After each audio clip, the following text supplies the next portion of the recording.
వరుసగా కొడతాం.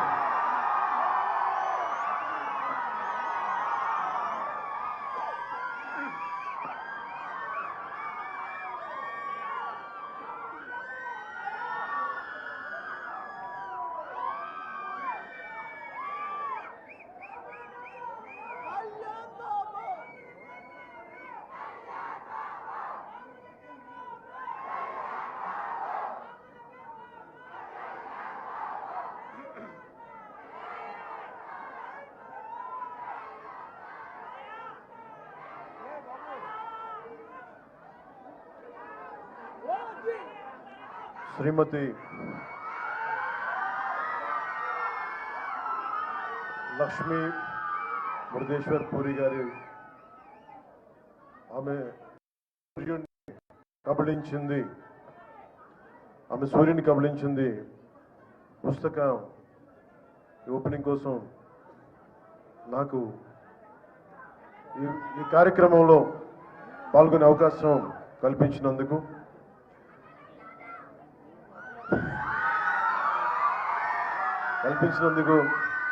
ముందుగా ఎంఎస్కో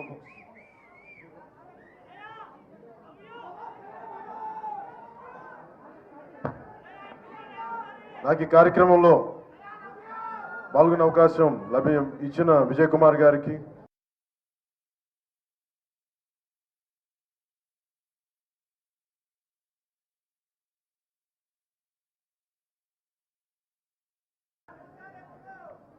అలాగే నా సహచరులు మంత్రివర్గులు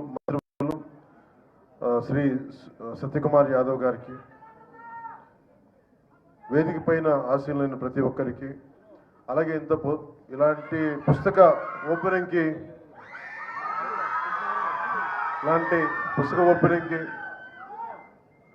సహజంగా ఇవి కొంచెం సాయంకాలాల పూట పెట్టుకుంటాం, కొంచెం అందరూ నిదానంగా వస్తారని. కానీ ఇంత పొద్దున్నే కూడా మీరందరూ వచ్చినందుకు మీ అందరికీ నా హృదయపూర్వక ధన్యవాదాలు, హృదయపూర్వక నమస్కారాలు.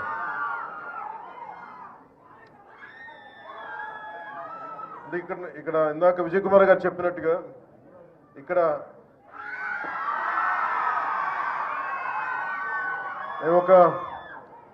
నా గురించి నేను ఏం చెప్పుకోవాలో నాకే తెలియదు. నేను యాక్టరా,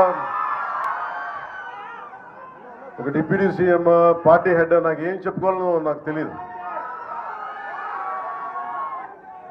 ఖచ్చితంగా ఒకటే చెప్పగలను, రచయిత అయితే కాదు, అంతవరకు చెప్పగలను. విజయ్ కుమార్ గారు చెప్పినట్టు. కానీ పుస్తకాలు ఏంటి పనిచేస్తాయి, ఎలా పనిచేస్తాయి మన మీద అనడానికి, books are the training weights for the mind. శారీరక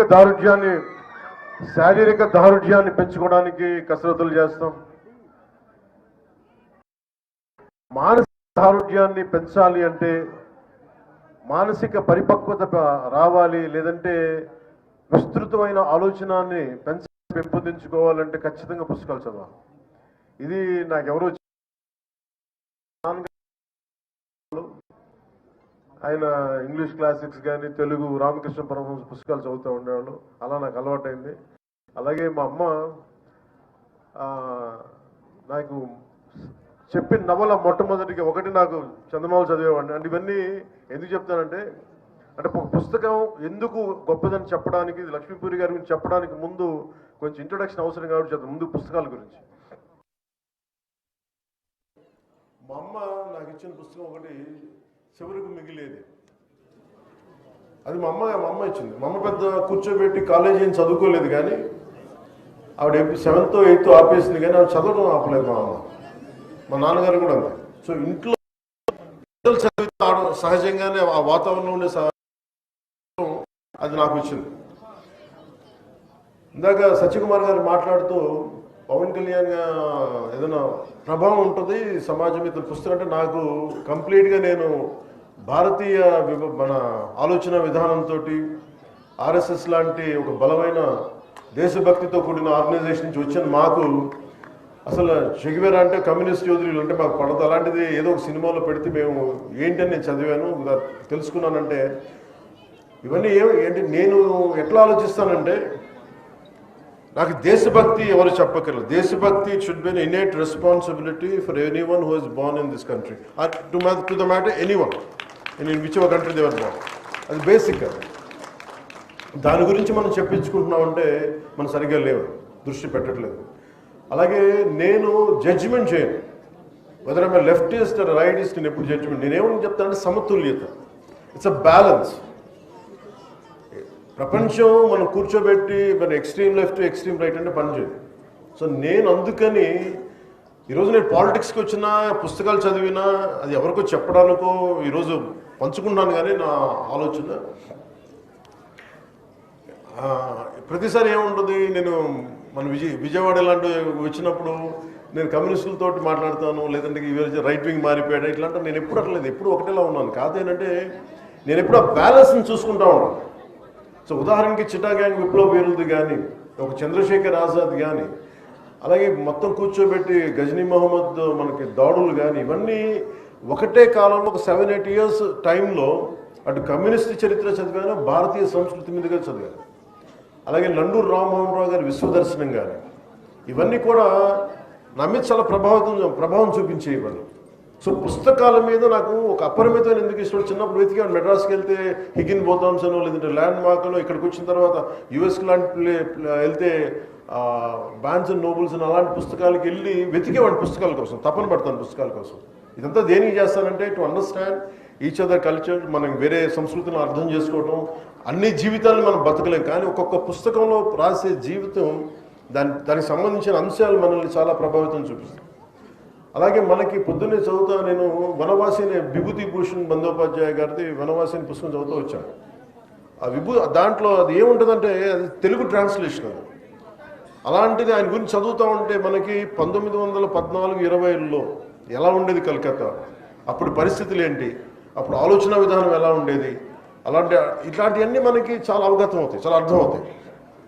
అలాంటిది మనకి ఈ రోజున మేడం లక్ష్మీ ముర్తేశ్వర్ పూరి గారు రచించింది ఆమె సూర్యుని కబళించింది అనే పుస్తకం. అంతకుముందు కొంత అవగాహన ఉంది, కానీ ఈరోజు మరి తెలుగులో తిరిగేస్తూ ఉంటే నాకు ఒకటే అనిపించింది, ఆమె సూర్యుని కబళించింది అంటే నాకు ఎంత శక్తి ఉండాలి. ఎవరు సూర్యుని కబళిస్తారు?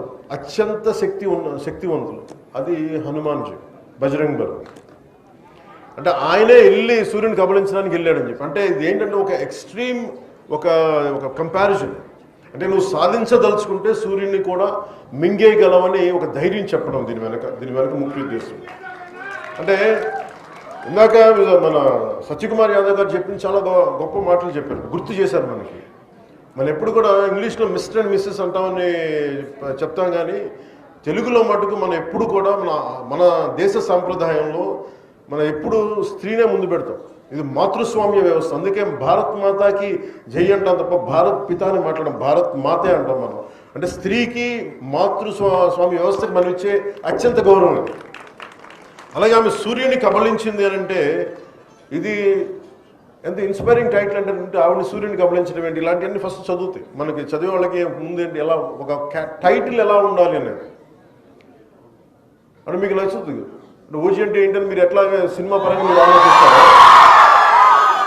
అంటే అదేంటంటే అట్లాగా అండి. ఎప్పుడు ఒక పుస్తకం టైటిల్ అరే ఫిల్మ్ టైటిల్ ఏదైనా సరే ముందు మనల్ని ఉత్సుకత రేకెత్తించారు.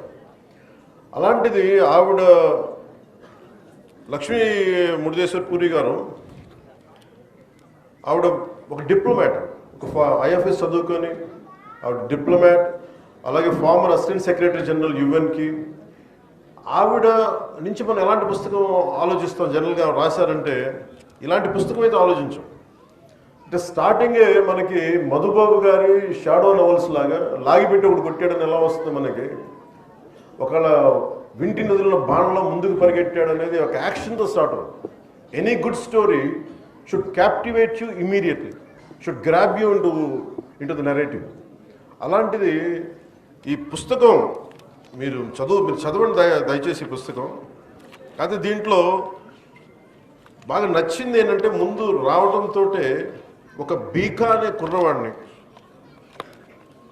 ఒక ఇద్దరు అమ్మాయిలు, మాలతి కమల అనే అమ్మాయిలు ఇద్దరు, వాళ్ళని ఏడిపిస్తూ ఉంటారు. వాళ్ళిద్దరిని ఏడిపిస్తూ ఉంటారు. ఆ బీకా అనే ఒక కుర్రోడు, అందులో ఒక 60 మంది కుర్రోళ్ళు వాళ్ళు రోడ్డు మీద వెళ్తూ ఉంటే, వాళ్ళు గ్రామంలో వెళ్తుంటే వాళ్ళని ఏడిపిస్తూ ఉంటారు, మీకు చదువులు ఏంటి అది ఇది అని చెప్పి. వాళ్ళు కూర్చుంటే వాళ్ళని ఏడిపిస్తూ ఉంటే ఆ మాలతి అనే యాక్చువల్లీ కథానాయకు కోపం వస్తుంది, చిన్నపిల్ల. కోపం వచ్చినప్పుడు నేను తలుచుకుంటే నేను మట్టిలో కలిపేస్తానని అంటాను. అంటే వాళ్ళందరూ కుస్తీ యోధులు, వాళ్ళందరూ కుస్తీ పట్టేవారు. అంటే నువ్వు ఆడపిల్ల నువ్వేం చేస్తావంటే, ఆ అమ్మాయి స్కూలు ఈ లోపల గొడవ జరగబోతుంది, ఈ లోపల పెద్ద మాస్టర్ వచ్చి స్కూల్ మాస్టర్ వచ్చేస్తే మళ్ళీ గొడవ ఆగిపోతుంది. గొడవ ఆగిపోయిన తర్వాత తను అవమానం చేసిన వాడిని వదలదు అమ్మాయి. నువ్వు ఎలారా మాట్లాడుతావు, నాకు శక్తి లేదని ఎలా అంటావు అని చెప్పి మాలతి ఏం చేస్తుందంటే కూర్చోబెట్టి మళ్ళీ ఛాలెంజ్ చేస్తుంది, నువ్వు రారా ఇది కొట్టడానికి సిద్ధం అని చెప్పి. స్కూల్ అయిపోయిన తర్వాత వచ్చి, ఇదంతా ఎప్పుడు జరుగుతుంది, స్వాతంత్ర సమయం, అంటే before pre independence time.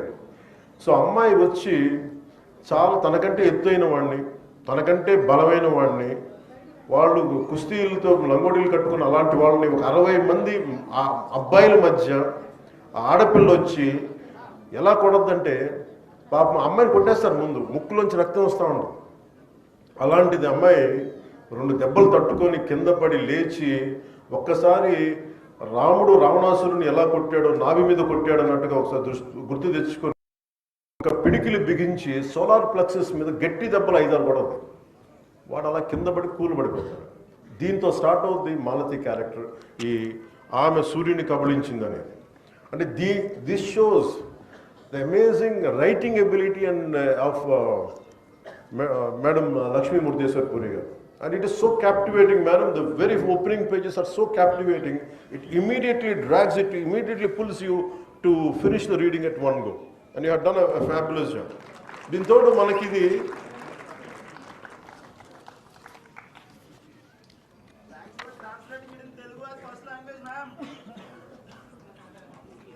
people are thanking now. అంటే ఈ నవల నాకు అనిపించింది ఏంటంటే, ఈ నవల నాయిక మాలతి జీవితిగా ద్వారా రచయిత్రి భారత స్వాతంత్ర పోరాటం, మహిళా సాధికారత, ఆనాటి సామాజిక పరిస్థితుల్ని మనకి ఇందాక మీరు చెప్పినట్టుగా చాలా మన ఎమోషన్స్ దగ్గరగా ఉండేలాగా కళ్ళగట్టినట్టు చేపించారు.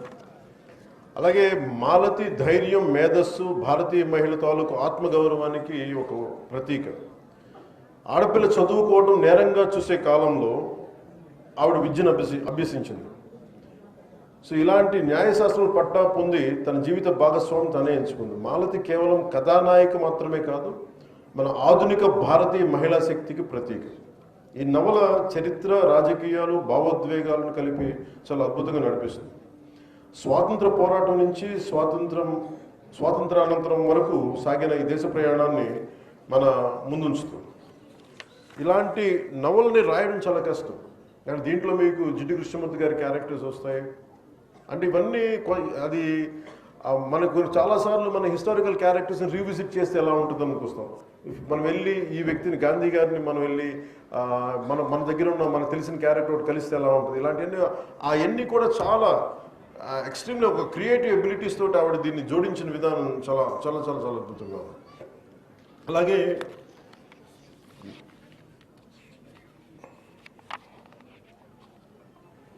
మనకి సంబంధించి ఇలాంటి పుస్తకాల ద్వారా, ముఖ్యంగా ఒక జనసేన పార్టీ లీడర్గా కావచ్చు, మీకు ఇష్టమైన వ్యక్తిగా కావచ్చు, లేదా ఒక సగటు దేశ పౌరుడిగా కావచ్చు, నాకు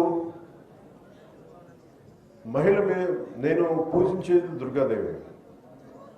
అలాంటి దుర్గాదేవి తాలూకు శక్తిగా నేను ప్రతి ఒక్క మహిళని చూస్తాను.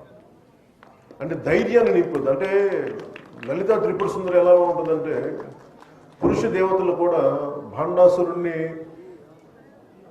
ఎవరు చంపలేకపోతున్నాం అని అంటే, అందరూ కూడా త్రిమూర్తులు కూడా, పరమేశ్వరుడు కూడా ఒకరిలో రక్షించగలరు. అది లలితా త్రిపుర సుందరి.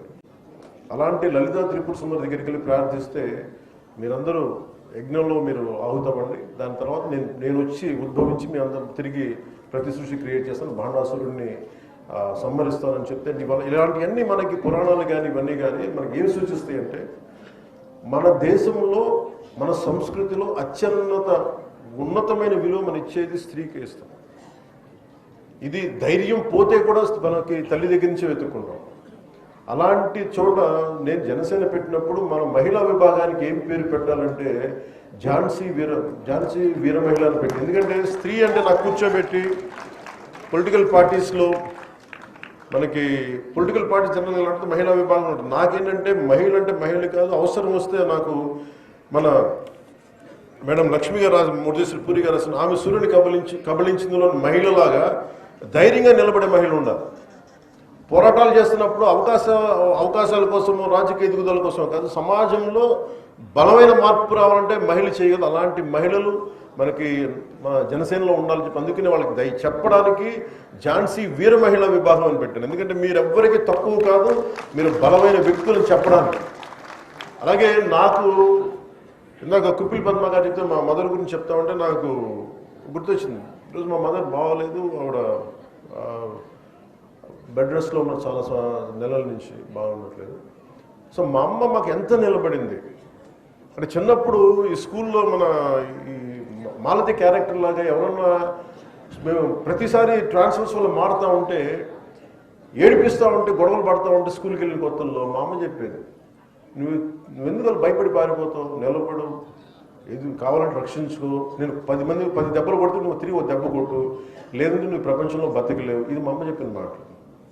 మా అమ్మ వంట వచ్చింది కానీ ప్రపంచాన్ని మొత్తం వంటగది నుంచి అర్థం చేసుకుంది. ఇది మా అమ్మకే కాదు, సగటు భారతీయ కుటుంబాల్లో ఉండే ప్రతి మహిళ ఇలాగే ఉంటుంది. సో అలాంటి మహిళల అలాంటి తల్లి దగ్గర అలాంటి ఉదయం దగ్గర నేను పెరిగాను.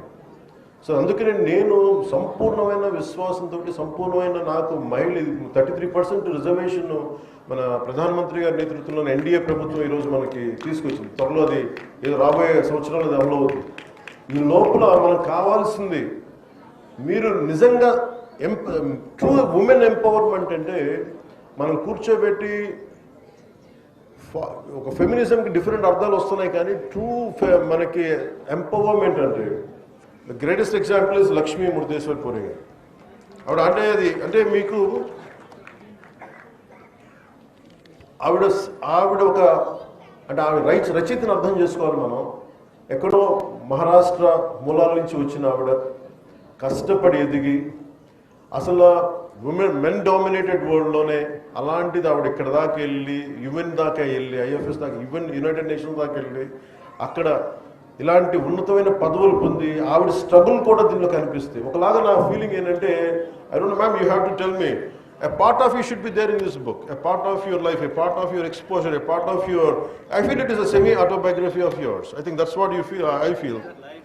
That's more or less your life, right? So it's quite inspiring. We would be reading about you. It's quite inspirational to all of, to everyone, to all the... My parents and that generation, our ancestors. Thank you. So it's truly it's a great thing to do to inspire this generation. And మీ అందరికీ కూడా మనస్ఫూర్తిగా హృదయపూర్వక ధన్యవాదాలు చెప్పుకుంటూ ఈవిని కలవడానికి మా Janasena parliament సభ్యులు వల్లభనేని బాలశౌరి గారు దీన్ని ముందుకు తీసుకొచ్చారు. అలాగే పుస్తక ప్రేమికులు అవనగడ్డ శాసనసభ్యులు శ్రీ మండల బుద్ధప్రసాద్ గారు. ఎందుకంటే నేను ఓపెన్ చేయడం కంటే కూడా ఆయన చేతుల మీదుగా ఓపెన్ చేసి దానికి వచ్చే అందం వేరు, దానికి వచ్చే ఒక బ్యూటీ వేరు దానికి. అందుకనే ఆయన చేత నేను పట్టుకున్నాను, కానీ బుద్ధప్రసాద్ గారి చేతే ఫస్ట్ దాన్ని ఓపెన్ చేయించింది. అంటే అలాంటి వ్యక్తులు తెలుగు భాషకి ఉపయోగపడే వ్యక్తులు కానీ, వారి నాన్నగారు కానీ, వారి కుటుంబంలోనే వారసత్వం ఉంది, తెలుగు భాషకి తెలుగు సంస్కృతికి అండగా నిలబడేవాళ్ళు. ఇలాంటి మహామహుల మధ్య నాకు సత్యప్రసాద్ గారు బాగా మాట్లాడతారని తెలుసు. మేము చాలాసార్లు మన మహారాష్ట్రలో ఎన్నికల్లో కూడా పాల్గొన్నాం ఇద్దరం. కానీ ఈరోజు ఆయన భాషను ఉపన్యాసం చాలాసార్లు ఇంట్రెస్టింగ్గా చాలా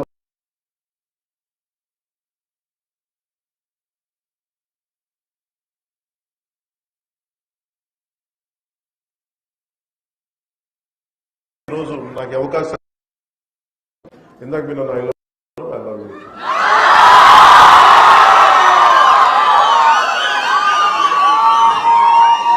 మీ అందరికీ ధన్యవాదాలు తెలుపుకుంటూ ఇంత పొద్దున్నే చేసినందుకు ఈ అవకాశాన్ని, అలాగే కృష్ణారావు గారి గురించి చెప్పాలి. కవి సీనియర్ జర్నలిస్టు అప్పారసు కృష్ణారావు గారి గురించి ఒక గొప్ప పుస్తకం రాయొచ్చు, కానీ దానిని తెలుగులో అదే స్థాయిలో అనువదించాలంటే చాలా చాలా కెపాసిటీ కావాలి, అంటే చాలా దగ్గరగా తీయాలి. సో వారికి నా ప్రత్యేక ధన్యవాదాలు తెలుపుకుంటూ మీ అందరికీ పేరు పేరున మీ అందరికీ హృదయపూర్వక ధన్యవాదాలు.